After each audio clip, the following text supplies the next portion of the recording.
Morning dear students. बच्चों, आज हम पढ़ेंगे बसंत भाग 2 चैप्टर नंबर 4 कठपुतली। इसके रचयिता हैं भवानी प्रसाद मिश्र। भवानी प्रसाद मिश्र जी ने जो यहाँ ये समझाने की कोशिश की है कि आज़ादी मिलना तो बहुत आसान है, आज़ादी के लिए विद्रोह करना भी बहुत आसान है।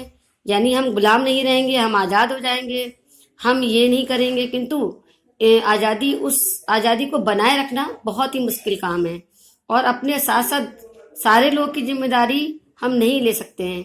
इसलिए कवि ने इस छोटी सी कविता के माध्यम से बताया है कि हमें कोई भी छोटे से छोटा फैसला सोच समझ कर लेना चाहिए, जल्दबाजी नहीं लेना चाहिए। आपने कठपुतली तो जरूर देखी होगी।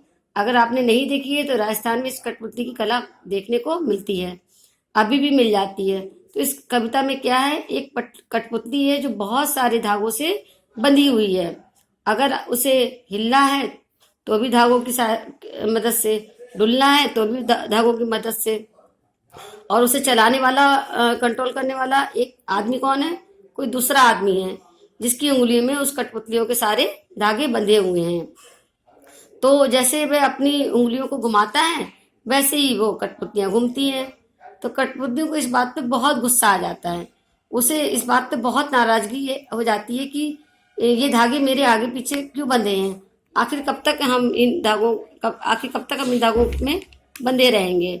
तो वे क्या कहती हैं कि मेरे इन धागों को तोड़ दो और मुझे मेरे पैरों पर खुला छोड़ दो। मेरे पास भी पैर हैं, मैं भी तो चल सकती हूँ।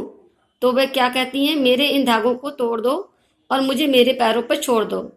तो क्या होता है, उस समय तो कठपुतली को बहुत ज्यादा गुस्सा है, इसलिए ऐसा कह रही है।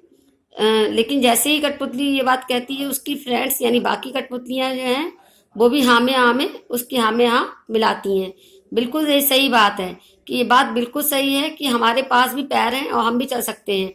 सदियों से ये चला आ रहा है कि हमें बांध कर रखा गया है, हमें अपने मन की मर्जी नहीं करने दी जाती है। सदियां बीत गई, हम अपनी मर्जी को करे हुए।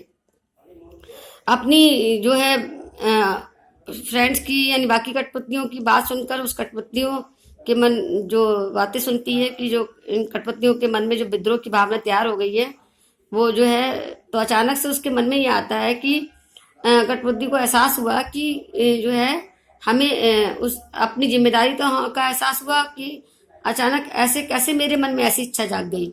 अचानक मेरे मन में कैसे सोच लिया कि अपनी आज़ादी की जिम्मेदारी या अपनी स्वतंत्रता की जिम्मेदारी तो मैं ले सकती हूँ, किंतु इन बाकी कठपुतलियों की जिम्मेदारी मैं कैसे ले सकती हूँ? मैं इन कठपुतलियों की जिम्मेदारी नहीं ले सकती। कैसे कह सकती हूँ कि स्वतंत्र होने के बाद ये जो बाकी सारी कठपुतलियां हैं वो खुश रह पाएंगी जिस तरह से वह रह पाएगी।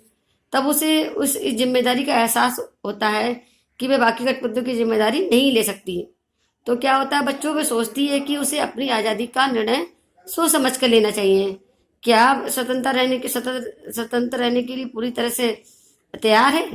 तो बच्चों, इस कविता से हमें क्या शिक्षा मिलती है कि हमें स्वतंत्र होना आसान है, किंतु स्वतंत्रता बनाए रखना बहुत कठिन काम है। और हमें कोई भी काम बिना सोचे विचारे नहीं करना चाहिए, कोई भी फैसला बिना सोचे विचारे नहीं करना चाहिए।